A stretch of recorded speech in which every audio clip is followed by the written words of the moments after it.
é a Margit Mafra. A Margit, ela é a presidente da Associação Viva Parkinson. O Parkinson é uma doença degenerativa que alcança aí mais de 150 mil pessoas por ano no Brasil. Ela tem aí de vários estágios, né? Os estágios mais leves até os estágios mais graves. E a gente vai conhecer o trabalho dessa associação, Associação Viva Parkinson, lá no município de Blumenau. Muito bom dia, Margit. Bom dia, Odair. Bom dia, ouvintes. Agradeço desde já pela oportunidade, pelo convite. Muito bem, Margit, conta pra gente qual é o trabalho que a Associação Viva Parkinson realiza aí no município de Blumenau, qual é o grande objetivo da associação? Então, a nossa associação, ela tem um propósito, acima de tudo, acolhedor, afetivo, né, de orientação a todas as pessoas envolvidas com Parkinson. Dentro da associação, então, nós desenvolvemos ações para melhorar a qualidade de vida dessas pessoas, tanto dos pacientes como dos seus familiares, os seus cuidadores, né? Mas um propósito, assim, acima de tudo, de acolhimento, de apoio, de orientação. Muito bem, e o Parkinson a gente falou aqui, uma doença que alcança em torno de 150 mil pessoas por ano no Brasil, uma doença degenerativa, e ela também é uma situação que depois que a pessoa acaba contraindo a doença ou desenvolvendo a doença, eh, ela precisa ser incluída, e esse deve ser aí o grande objetivo, né? A inclusão dessas pessoas, certo, Margit? Exatamente. Eu só preciso retificar essa informação ali do número de pessoas acometidas pela doença, né? Certo, Realmente a gente não tem dados precisos no Brasil, nós temos estimativas, né? Mas a estimativa é que acomete de 1 a 3% da população acima dos 60 anos. certo, Então, hoje, no Brasil, existe uma estimativa de 600 mil pessoas acometidas pela doença. Mas a certo. tem os dados de quantas pessoas, por exemplo, a cada ano, né, são acometidas, sabe? Então, essa incidência, essa prevalência, infelizmente, a gente ainda não tem esses dados. Ainda falta muita pesquisa sobre o Parkinson no Brasil, sabe? A última pesquisa, assim, foi de 2014. Então, a gente sabe que ela está aí, é uma doença ainda subdiagnosticada, né? E que faltam dados um pouco mais precisos. E o que ela afeta, principalmente nas pessoas, Margit, principalmente aí nos primeiros estágios, até chegar nos estágios mais avançados? O Parkinson na verdade, assim, é uma doença um pouco silenciosa, né? Como você falou, muito bem explicado, é uma doença degenerativa, progressiva, que ainda não tem cura, né? E que também a gente tem que desmistificar, porque não acomete só idosos, ela pode acontecer também numa fase mais jovem, né? Nós temos muitas pessoas com Parkinson precoce. Geralmente, os primeiros sinais, né, já vêm muito antes daqueles sintomas motores característicos da doença. Então, nós temos alguns sintomas motores, como a lentidão de movimentos, a rigidez, os famosos tremores, né, que são os sintomas motores. Mas quando esses sintomas aparecem, é porque a doença já vem num processo durante anos, muitas vezes durante décadas.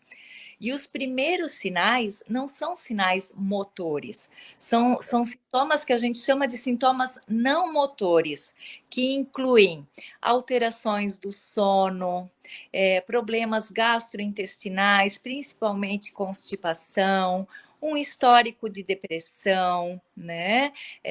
Pessoas que são mais apáticas, desmotivadas, porque já tem a deficiência da dopamina. Então, assim, tem uma série de outros sintomas que aparecem muitos anos antes.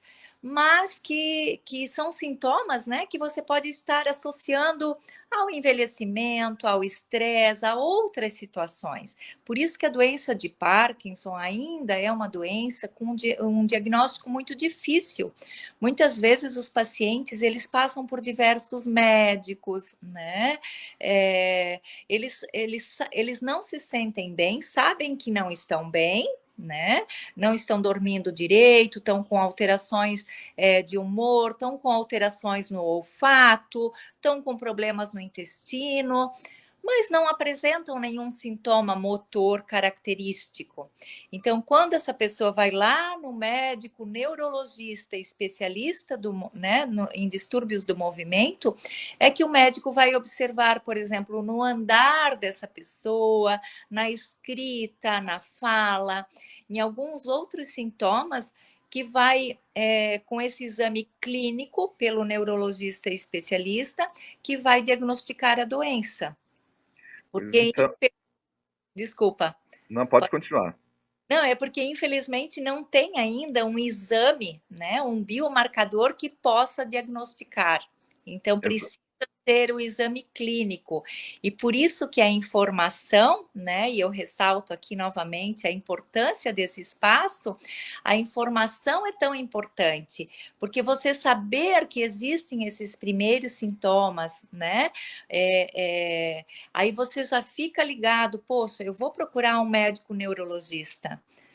Certo, isso que eu ia solicitar para você, comentar com você, é que então não existe um exame que através de da retirada de algum tipo, né, de substância, enfim, que possa identificar a existência da doença, diferente de uma outra doença que seja mais comum. É apenas o olhar mesmo, o olhar atento ali de um neurologista que vai saber identificar, então, através desses sintomas que você comentou aí, mas que são tão comuns para outras, né, para outras doenças ou em si mesmas, né? A pessoa às vezes acha, não, isso aqui é normal da idade, isso aqui é normal de uma outra situação que eu estava passando, enfim, mas no final das contas pode ser uma situação aí de um Parkinson começando a se manifestar. Então, a importância, acho que fica muito claro aqui a importância da pessoa se conhecer, né? Conhecer o seu corpo, conhecer a si própria aí, e aí procurar o atendimento médico adequado também.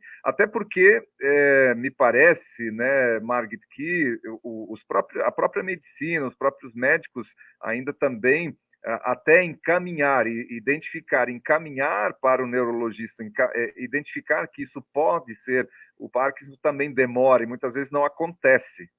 Exatamente, exatamente. Nós temos casos na nossa associação que os pacientes passaram por 2, 3 médicos, né? Ficaram 6 meses, 1 ano até receber o diagnóstico. Então, como eu falei, não existe realmente um exame que vai confirmar, né? O médico geralmente ele pede alguns exames para descartar outros tipos de patologias que são muito similares. Nós temos outras doenças neurológicas que são muito parecidas, né? Temos os parkinsonismos atípicos também. Então, geralmente, o médico pede alguns exames para confirmar o diagnóstico, e daí ele faz o teste da levodopa, que é o teste de uma medicação que o paciente começa a tomar. Então, se ele começa a tomar aquele remédio que é específico para o Parkinson, e ele sente melhoras, isso também é um fator positivo para o diagnóstico. Então, tem uma série de critérios que vai montando esse quebra-cabeças para realmente concluir, né, esse diagnóstico, porque realmente é uma doença que ainda é assim um desafio de saúde pública e é um desafio para os próprios médicos para identificar. Para você ter ideia, Odair, quando eu comecei a estudar sobre o Parkinson, eu já sabia, né, que ele tinha esses sintomas não motores, então eu fui identificando na minha própria mãe os sintomas. Então, olha como é importante a informação, né? A minha mãe já tinha ido no geriatra, no cardiologista, já tinha ido no clínico geral. Uns diziam que era do envelhecimento, outros diziam que era do estresse, né? E eu falei, mas poxa, ela tem problema de olfato, ela está com problema de insônia, de alterações do sono, ela está com alterações de humor. A minha mãe sempre foi uma pessoa positiva, alegre, de repente ela estava ali apática, irritada. E aí, no andar dela, no caminhar dela, eu observei um balanço diferente dos dois braços. Um braço balançava e o outro não. E aí eu falei, poxa, isso não tá certo, né? A minha mãe não tremia, não tinha outros sintomas, apenas esse andar diferente. E aí eu falei com um médico neurologista, porque eu já estava estudando sobre Parkinson, e eu falei, doutor, eu acho que a minha mãe tem Parkinson, né? E ele até brincou comigo, ele disse, você está lendo tanto sobre Parkinson que já está vendo coisa na sua mãe, mas traz ela aqui. E realmente o diagnóstico se confirmou, sabe? Certo. Então, assim, e aí a gente vê que também, assim, não era por acaso que eu estava ali estudando sobre a doença, né? E isso que me fez abraçar essa causa e estar à frente hoje da associação. Qual é a importância desse diagnóstico mais precocemente possível, Margit? A partir do momento que você consegue diagnosticar a doença, né, mais precocemente, você consegue tratar e manter uma qualidade de vida. Então, por exemplo, como eu falei, o Parkinson tem uma série de sintomas. Então, se você tem o diagnóstico, você consegue começar a tratar cada um desses sintomas, né? Você toma a medicação específica do Parkinson, então os seus sintomas motores melhoram. Você pode tratar melhor o seu intestino, cuidar da sua alimentação. Você já pode começar com os cuidados com uma equipe, né, multiprofissional, que inclui fonoterapia, que inclui fisioterapia, que inclui acompanhamento nutricional, porque tudo isso vai impactar no prognóstico da doença dali para frente, né? Então, eu sempre falo assim que esse atendimento integral, humanizado, com uma equipe multiprofissional, faz toda a diferença na qualidade de vida das pessoas que têm Parkinson. Então, isso é bem importante. Muito bem, nós vamos falar então um pouco mais da Viva Parkinson, a associação da qual você é presidente. Quais são as principais atividades que as pessoas que participam da associação têm acesso? Hoje nós temos na associação 198 associados, né? Entre familiares, cuidadores. Temos aqui em Blumenau atividades, ações que desenvolvemos. Temos um núcleo em Balneário Camboriú também, né? Não existe uma associação formalizada lá, mas existem o núcleo, os grupos lá. E temos também uma outra Viva Parkinson em Joinville. Então, nós já temos três núcleos, né, da Viva Parkinson. Aqui em Blumenau, especificamente, nós temos atividade física 2 vezes por semana, que inclusive sou eu que ministro, né? Eu sou profissional de educação física com especialização em Parkinson. Então, e desenvolvi um programa de exercícios físicos específicos para essas pessoas. Então, acontece aqui em Blumenau toda segunda e toda quarta-feira, no ginásio da FURB, atividade física em grupo para as pessoas com Parkinson. Não só para as pessoas, né, mas para seus familiares e cuidadores, porque a gente tem que tratar e cuidar de todos também. Como você falou, nós temos um propósito muito inclusivo também. Além da atividade física, nós temos o coral, que acontece toda quarta-feira. Por que é importante o coral? Porque o Parkinson afeta a fala, a voz, a deglutição, né? E o coral, além de melhorar todos esses aspectos da fala, da voz, ele também traz, né?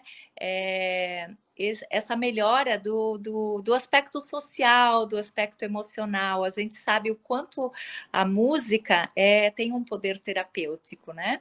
Então, temos o coral nas quartas-feiras, também lá na FURB, e temos grupos de fonoterapia. A fonoterapia, como eu falei, também é muito importante, porque em estágios mais avançados do Parkinson, os pacientes podem desenvolver, né, problemas, então, de deglutição, disfagia, inclusive, por exemplo, a pessoa não vai morrer de Parkinson, mas ela pode, né, falecer de alguma complicação do Parkinson. E a principal delas é a pneumonia. Por que a pneumonia? Porque eles começam a ter dificuldade, né, de deglutição, e aí acabam se engasgando, aspirando e desenvolvem uma pneumonia.